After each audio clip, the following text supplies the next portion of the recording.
ನಮಸ್ತೆ ಫ್ರೆಂಡ್ಸ್, ದಿವ್ಯ ತೃಪ್ತಿ ಕ್ರಿಯೇಷನ್ಗೆ ಸ್ವಾಗತ. ಇದುವರೆಗೂ ಯಾರೆಲ್ಲ ನಮ್ಮ ಚಾನೆಲ್ನ ಸಬ್ಸ್ಕ್ರೈಬ್ ಮಾಡಿಲ್ಲ, ಈ ಕೂಡಲೇ ಸಬ್ಸ್ಕ್ರೈಬ್ ಮಾಡಿ. ಹಾಗೆ ಪಕ್ಕದಲ್ಲಿರುವಂತಹ ಬೆಲ್ ಐಕಾನ್ ಕೂಡ ಒತ್ತಿ ಆಲ್ನ ಕೂಡ ಸೆಲೆಕ್ಟ್ ಮಾಡಿಕೊಡಿ. ಇದರಿಂದ ನಾವು ಹಾಕುವಂತಹ ಪ್ರತಿಯೊಂದು ವಿಡಿಯೋದ ನೋಟಿಫಿಕೇಷನ್ ಮೊದಲೇದಾಗಿ ನಮಗೆ ಬರುತ್ತೆ. ಫ್ರೆಂಡ್ಸ್, ಇವತ್ತು ನಾನು ನಿಮ್ಗೆ ತೋರಿಸ್ತಿರೋ ಡಿಸೈನ್ ಬಂದ್ಬಿಟ್ಟು ಈ ರೀತಿ ಕ್ರೋಶೆಟ್ ಡಿಸೈನು, ರಿಂಗ್ ಬೀಡ್ಸ್ ಮತ್ತು ರೌಂಡ್ ಬೀಡ್ಸ್ನ ಯೂಸ್ ಮಾಡಿ ಯಾವ ರೀತಿ ಒಂದೇ ಸ್ಟೆಪ್ನಲ್ಲಿ ಗ್ರ್ಯಾಂಡಾಗಿರೋ ಡಿಸೈನ್ನ ಮಾಡ್ಬೋದು ಅಂತ ಹೇಳಿ ನಿಮಗೆ ಈ ವಿಡಿಯೋದಲ್ಲಿ ತಿಳಿಸ್ತಾ ಇದ್ದೀನಿ. ಹೇಗೆ ಮಾಡೋದು ಅಂತ ಹೇಳಿ ನೋಡೋಣ ಬನ್ನಿ. ಆ್ಯಸ್ ಯೂಶುವಲ್ ಇವತ್ತು ಕೂಡ ನಾನು 11mm ನೀಡಲ್ನೇ ತೊಗೊಂಡಿರೋದು, ಕ್ರೋಶೆ ನೀಡಲು, ಮತ್ತು 6 ಎಳೆ ದಾರನೇ ತೊಗೊಂಡು ಈ ಡಿಸೈನ್ ನಿಮಗೆ ಹೇಗೆ ಮಾಡಬೇಕು ಅಂತ ಹೇಳಿ ತೋರಿಸ್ಕೊಡ್ತೀನಿ. ತುಂಬಾ ಈಸಿ ಆಗಿದೆ. ಸ್ಟೆಪ್ಪು ಗಮನ ಇಟ್ಟು ನೋಡಿಕೊಂಡು ಆರಾಮಾಗಿ ನೀವು ನಿಮ್ಮ ಬ್ರೈಡಲ್ ಸ್ಯಾರಿಗೆಲ್ಲ ಹಾಕ್ಕೊಬೋದು. ಈ ಡಿಸೈನ್ನ ನೋಡಿ ಎಷ್ಟು ಚೆನ್ನಾಗಿದೆ ಡಿಸೈನ್. ಇದನ್ನು ನೀಟಾಗಿ ಸ್ಟ್ರೈಟಾಗಿ ಇಟ್ಕೊಬೇಕು ಫಸ್ಟಿಗೆ. ಆ ನಂತರ ನೋಡಿ ಇಲ್ಲಿ ಚೈನ್ನ ಹಾಕ್ಕೊಬೇಕಾಗತ್ತೆ. ಒಂದು 4 ಚೈನ್ನ ಹಾಕ್ಕೊಳ್ಳಿ ಫಸ್ಟಿಗೆ. ನೀವು ಸ್ಯಾರಿ ಸ್ಟಾರ್ಟಿಂಗ್ ಪಾಯಿಂಟಲ್ಲಿ ಅಷ್ಟೇ ಒಂದ್ಸರಿ ಸ್ಯಾರಿನ ಲಾಕ್ ಮಾಡ್ಕೊಬೇಕು ಥ್ರೆಡ್ನ. ಅದಾದಮೇಲೆ 4 ಚೈನ್ ಹಾಕಿ ಇದೇ ರೀತಿ ಸ್ಟಾರ್ಟ್ ಮಾಡೋದು. ಎಲ್ಲ ಡಿಸೈನಲ್ಲೂ ಕೂಡ ಏನು ತುಂಬ ಡಿಫ್ರೆನ್ಸಸ್ ಇಲ್ಲ, ಸೇಮ್ ಇದೇ ಡಿಸೈನ್ನ ಕಂಟಿನ್ಯೂ ಮಾಡ್ತಾ ಹೋಗಿ. 4 ಚೈನ್ ಹಾಕೊಂಡಾದಮೇಲೆ ಮತ್ತೊಂದು 3 ಚೈನ್ನ ಹಾಕ್ಕೋಬೇಕು. 3 ಚೈನ್ನ ಹಾಕ್ಕೊಂಡು ಅಷ್ಟೇ ಥ್ರೆಡ್ ನೋಡಿ ಸ್ಟ್ರೈಟಾಗಿ ಬಟ್ಟೆಗೆ ಕರೆಕ್ಟಾಗಿ ಇಟ್ಕೊಂಡು ಆನಂತರ ನೀವು ಲಾಕ್ ಮಾಡ್ಕೊಳ್ಳಿ. ಸ್ಟ್ರೈಟಾಗಿಲ್ಲ ಅಂತ ಹೇಳಿದ್ರೆ ನಿಮಗೆ ಅದು ಸುಕ್ಕಾಗೋ ಸಾಧ್ಯತೆ ಇರುತ್ತೆ ಸ್ಯಾರಿಗೆ. ಸೊ ಅದಕ್ಕೆ ನೀವು ಅದನ್ನು ಕರೆಕ್ಟ್ ಪಾಯಿಂಟ್ನ ನೋಡಿಕೊಂಡು ಲಾಕ್ ಮಾಡ್ಕೊಬೇಕಾಗತ್ತೆ. ಇಷ್ಟು ಆದಮೇಲೆ ನಾನಿಲ್ಲಿ ಬೀಡ್ಸ್ನ ಯೂಸ್ ಮಾಡ್ತಾಯಿದ್ದೀನಿ. ನೋಡಿ ಈ ರೀತಿ ಒಂದು ರಿಂಗ್ ಬೀಡ್ಸು, ಅದರ ಜೊತೆಗೆ ಒಂದು ರೌಂಡ್ ಬೀಡ್ಸ್ನ ಇಲ್ಲಿ ತೊಗೊಂಡಿರೋವಂಥದ್ದು. ಈ ಬೀಡ್ಸ್ಗಳಲ್ಲಿ ಮಧ್ಯೆ ಹೋಲ್ ಗ್ಯಾಪ್ ಇರುತ್ತೆ, ಸಣ್ಣ ಸಣ್ಣ ರಿಂಗ್ಸಲ್ಲಿ ಒಂದು ಹೋಲ್ ಇರುತ್ತೆ ನೋಡಿ. ಆ ಹೋಲ್ ಪಾಯಿಂಟ್ಸ್ ಮೂಲಕ ನೀವು ನೀಡಲ್ನ ಹಾಕ್ಕೊಳ್ಳಿ. ಆನಂತರ ಥ್ರೆಡ್ಡಿಗೆ ಬೀಡ್ಸ್ನ ಇನ್ಸರ್ಟ್ ಮಾಡ್ಕೊಬೇಕಾಗತ್ತೆ. ಇದು ಇನ್ಸರ್ಟ್ ಮಾಡಬೇಕಾದಾಗ ಥ್ರೆಡ್ನ ಆದಷ್ಟು ಟೈಟಾಗಿ ಇಟ್ಕೊಳ್ಳಿ, ಕೆಲವೊಂದ್ಸರಿ ಜಾರೋಗೋ ಸಾಧ್ಯತೆ ಇರುತ್ತೆ.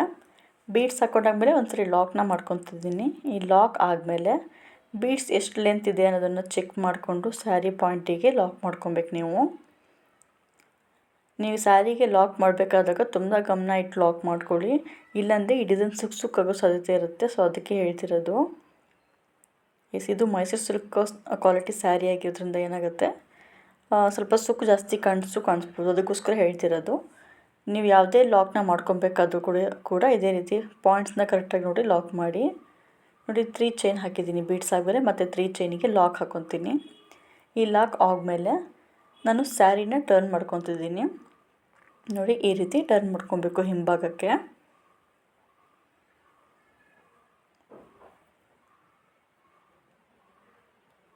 ಈ ಥ್ರೆಡ್ಡು ಫ್ರಂಟಲ್ಲೇ ಇರಲಿ, ಸ್ಯಾರಿನ ಮಾತ್ರ ನೀವು ಟರ್ನ್ ಮಾಡಿಕೊಂಡ್ರೆ ಸರಿಯಾಗುತ್ತೆ.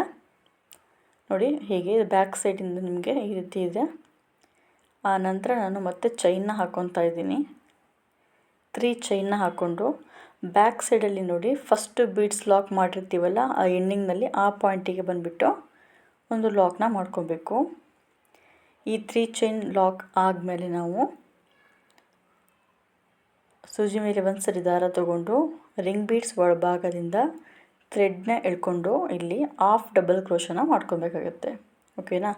ಈ ರೀತಿ ಹಾಫ್ ಡಬಲ್ ಕ್ರೋಶನ ಒಂದು 4 ಟೈಮ್ಸ್ ನೀವು ಇದೇ ರೀತಿ ಹಾಕ್ಕೊಳ್ಳಿ.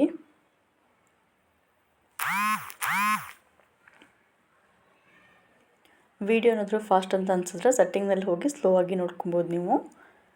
ನೋಡಿ 3 ಪಾಯಿಂಟ್ಸ್ ಆಗಿದೆ. ನೆಕ್ಸ್ಟ್ 4th ಬಂದುಬಿಟ್ಟು ನೋಡಿ ನಾನು 4th ಡಬಲ್ ಕ್ರೋಶನ ಹಾಕ್ಕೊಂಡಿದ್ದೀನಿ, ಹಾಫ್ ಡಬಲ್ ಕ್ರೋಶನ. ಇದಿಷ್ಟು ಆದಮೇಲೆ ನಾನಿಲ್ಲೊಂದು ಬೀಡ್ಸ್ನ ಯೂಸ್ ಮಾಡ್ತಾಯಿದ್ದೀನಿ. ಇದು 3mm metal beads. Golden colour sari work ಇರೋದ್ರಿಂದ ನಾನು ಗೋಲ್ಡನ್ ಕಲರ್ ಬೀಡ್ಸ್ಗಳನ್ನ ಯೂಸ್ ಮಾಡಿದ್ದೀನಿ. ನೀವು ಸ್ಯಾರಿ ಮ್ಯಾಚ್ ಆಗೋ ರೀತಿ ಕಲರ್ ಬೀಡ್ಸ್ನ ಹಾಕ್ಕೊಳ್ಳಿ. ಆನಂತರ ಮತ್ತೆ ಸುಜ್ಜಿ ಮೇಲೆ ದಾರ ತೊಗೊಂಡು ಹಾಫ್ ಡಬಲ್ ಕ್ರೋಶನ ಹಾಕ್ಕೊಂಡಿದ್ದೀನಿ. ಅದಾದಮೇಲೆ ಹಾಫ್ ಡಬಲ್ ಕ್ರೋಶ ಆದಮೇಲೆ ಒಂದು 4th ಟೈಮ್ ಅಂದರೆ 4 ಬಾರಿ ನೀವು ಈ ರೀತಿ ಹಾಫ್ ಡಬಲ್ ಕ್ರೋಶನ ಕಂಟಿನ್ಯೂ ಮಾಡ್ತಾ ಹೋಗಬೇಕಾಗತ್ತೆ. ನೋಡಿ ಈ ರೀತಿ ಥ್ರೆಡ್ಸ್ನ ಆದಷ್ಟು ಟೈಟಾಗಿ ಇಟ್ಕೊಳ್ಳಿ, ಆವಾಗ ಅದು ಬಿಚ್ಚೋಗೋದಿಲ್ಲ, ನಿಮಗೆ ರಿಸ್ಕ್ ಆಗೋದಿಲ್ಲ ಅಂಥೇಳಿ. ಒಂದು 4 ಟೈಮ್ ಹೀಗೆ ನೀವು ಲಾಕ್ ಮಾಡ್ಕೊತಾ ಬಂದರೆ ರಿಂಗ್ ಫುಲ್ ಕಂಪ್ಲೀಟ್ ಆಗಬೇಕು. ನೋಡಿ ಹಾಫ್ ರಿಂಗ್ ಮೇಲ್ಭಾಗದಲ್ಲಿ ಕಂಪ್ಲೀಟ್ ಆಗಬೇಕಾದ್ರೆ ಮಧ್ಯ ಭಾಗದಲ್ಲಿ ಎಲ್ಲೂ ಕೂಡ ರಿಂಗ್ಸ್ ಕಾಣಬಾರ್ದು. ಆ ರೀತಿ ಕ್ಲೀನಾಗಿ ಕವರ್ ಮಾಡ್ಕೊಳ್ಳಿ, ಹತ್ತತ್ರನೇ ಹಾಕ್ಕೊಳ್ಳಿ. ಮಧ್ಯೆ ಗೋಲ್ಡನ್ ಬೀಡ್ಸ್ ಇದೆಯಲ್ಲ ಅದರಲ್ಲಿ ಎರಡೂ ಸೈಡಲ್ಲೂ ಕೂಡ 4 ಸರಿ ಹಾಕಬೇಕಾಗತ್ತೆ ನೀವು ಇದನ್ನು ಹಾಫ್ ಡಬಲ್ ಕ್ರೋಶನ್ನು. ಹಾಫ್ ಡಬಲ್ ಕ್ರೋಶ ಹಾಕಿದ್ದೀನಿ ನೋಡಿ, ಈ ಥರ ಪ್ಯಾಟರ್ನ್ ಬರುತ್ತೆ ಮೇಲ್ಭಾಗದಲ್ಲಿ.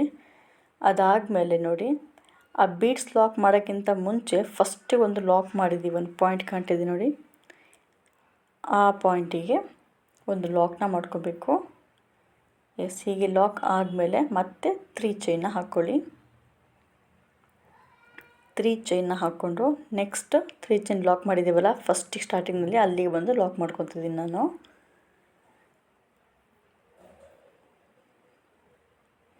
ಆನಂತರ ಟರ್ನ್ ಮಾಡಿಕೊಂಡು ಮೊದಲು ಸ್ಯಾರಿ ಯಾವ ರೀತಿ ಇದೆಯೋ ಅದೇ ಪೊಸಿಷನಿಗೆ ಬರಬೇಕು ನೋಡಿ. ಫ್ರಂಟ್ ಸೈಡ್ ಬಂದಿದೆ, ಮತ್ತು ಇಲ್ಲಿಗೆ ಟರ್ನ್ ಮಾಡಿಕೊಂಡು ಫ್ರಂಟ್ ಸೈಡಿಗೆ ರಿಟರ್ನ್ ಆಗಿದ್ದೀವಿ.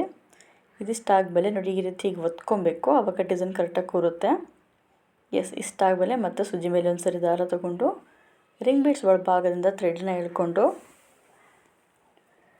ಆ ನಂತರ ನೋಡಿ ಇಲ್ಲಿ ಒಂದು ಡಬಲ್ ಕ್ರೋಶನ ಹಾಕ್ಕೊಬೇಕಾಗತ್ತೆ. ಇಲ್ಲಿ ಡಬಲ್ ಕ್ರೋಶ ಆದಮೇಲೆ ನಾವು ಒಂದು 3 ಚೈನ್ನ ಹಾಕ್ಕೊತೀವಿ.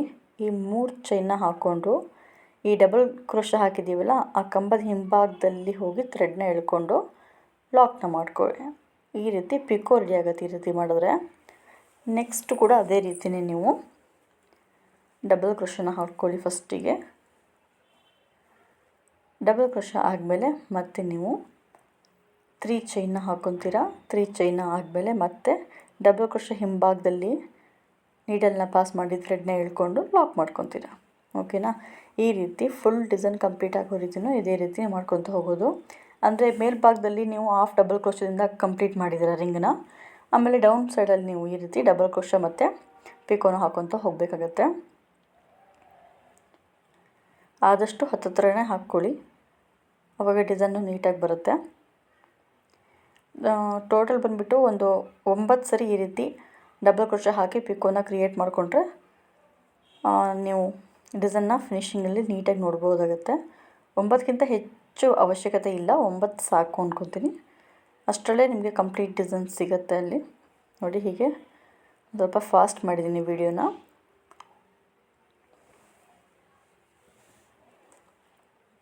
ನೋಡಿ ಕೌಂಟ್ ಮಾಡ್ಕೊಳ್ಳಿ. 9 ಹಾಕಿದ್ದೀವಿ. 9 ಆದಮೇಲೆ ಫಸ್ಟು ನೋಡಿ ಆ ಬೀಡ್ಸ್ ನಂತರ ಒಂದು 3 ಚೈನ್ ಗ್ಯಾಪ್ ಹಾಕಿ ಲಾಕ್ ಮಾಡಿರ್ತೀವಲ್ಲ ಆ ಪಾಯಿಂಟಿಗೆ ಬಂದುಬಿಟ್ಟು ಇದನ್ನು ಲಾಕ್ ಮಾಡಬೇಕು ನೀವು. ನೋಡಿ ಹೀಗೆ ಲಾಕ್ ಮಾಡ್ಕೊಬೇಕು. ಓಕೆನಾ? ಈ ರೀತಿ ಲಾಕ್ ಮಾಡ್ಕೊಂಡ್ಮೇಲೆ ನಿಮಗೆ ಡಿಸೈನ್ ಬಂದುಬಿಟ್ಟು ಈ ರೀತಿ ಲುಕ್ ಕೊಡುತ್ತೆ ನೋಡಿ. ಇಷ್ಟು ಚೆನ್ನಾಗಿ ಬಂದಿದೆ ಡಿಸೈನು. ಈ ರೀತಿ ಕಂಪ್ಲೀಟಾಗಿ ಫಿಲ್ ಮಾಡಬೇಕು ನೀವು, ತುಂಬ ಚೆನ್ನಾಗಿ ಕಾಣುತ್ತೆ. ಈ ಮಧ್ಯ ನಕ್ನ ಚೈನ್ ಬಿಟ್ಟಿದೆಯಲ್ಲ ಗ್ಯಾಪು, ಅಲ್ಲಿ ನೀವು ಕಲರ್ ಕಾಂಬಿನೇಷನ್ ಮ್ಯಾಚ್ ಆಗೋಕ್ಕೆ ಕುಚ್ಚನ್ನ ಕಟ್ಬೋದು. ಈ ಸ್ಯಾರಿ ರೆಡ್ ಕಲರ್ ಇರೋದೆ ಮತ್ತು ಗೋಲ್ಡನ್ ಬಾರ್ಡರ್ ಇರೋದ್ರಿಂದ ನಾನು ಗೋಲ್ಡನ್ ಕುಚ್ಚಗಳನ್ನ ಇಲ್ಲಿ ಕಟ್ಟಿದ್ದೀನಿ. ನೋಡಿ ಮತ್ತೆ 4 ಚೈನ್ ಹಾಕ್ತೀವಿ, ಡಿಸೈನ್ನ ಕಂಟಿನ್ಯೂ ಮಾಡ್ತಾ ಹೋಗ್ತೀವಿ. ಫಸ್ಟಿಗೆ 4 ಚೈನು, 3 ಚೈನು, ಆಮೇಲೆ ಬೀಡ್ಸ್ ಲಾಕು, ಆಮೇಲೆ ಮತ್ತೆ 3 ಚೈನು, ಮತ್ತು ರಿಟರ್ನ್ ತೊಗೊಂಡು ಇದೇ ರೀತಿ ಡಿಸೈನ್ ಕಂಟಿನ್ಯೂ ಆಗ್ತಾ ಹೋಗುತ್ತೆ. ನೋಡಿ ಡಿಸೈನ್ ಬಂದುಬಿಟ್ಟು ಫೈನಲಿ ಕುಚ್ಚು ಹಾಕಿದಾಗ ಈ ರೀತಿ ಕಾಣುತ್ತೆ. ಸ್ಯಾರಿಲಿ ಡಬಲ್ ಕಲರ್ ಇದ್ದರೆ ಬೇರೆ ಕಲರ್ನ ಯೂಸ್ ಮಾಡ್ಬೋದು ಕುಚ್ಚಿಗೆ. ಇಲ್ಲಿ ಗೋಲ್ಡನ್ ಇರೋದಕ್ಕೆ ನಾನು ಗೋಲ್ಡನ್ ಕಲರ್ ಕುಚ್ಚುಗಳನ್ನೇ ಕಟ್ಟಿದ್ದೀನಿ. ಡಿಸೈನ್ ಮಾತ್ರ ತುಂಬಾ ಚೆನ್ನಾಗಿ ಬಂದಿದೆ. ನಿಮಗೆಲ್ಲ ಈ ವಿಡಿಯೋ ಇಷ್ಟ ಆಗಿದೆ ಅಂತ ಅಂದ್ಕೊತೀನಿ. ಏನಾದರೂ ಡೌಟ್ ಇದ್ದರೆ ಕಮೆಂಟ್ ಸೆಕ್ಷನಲ್ಲಿ ತಿಳಿಸಿ. Thanks for watching.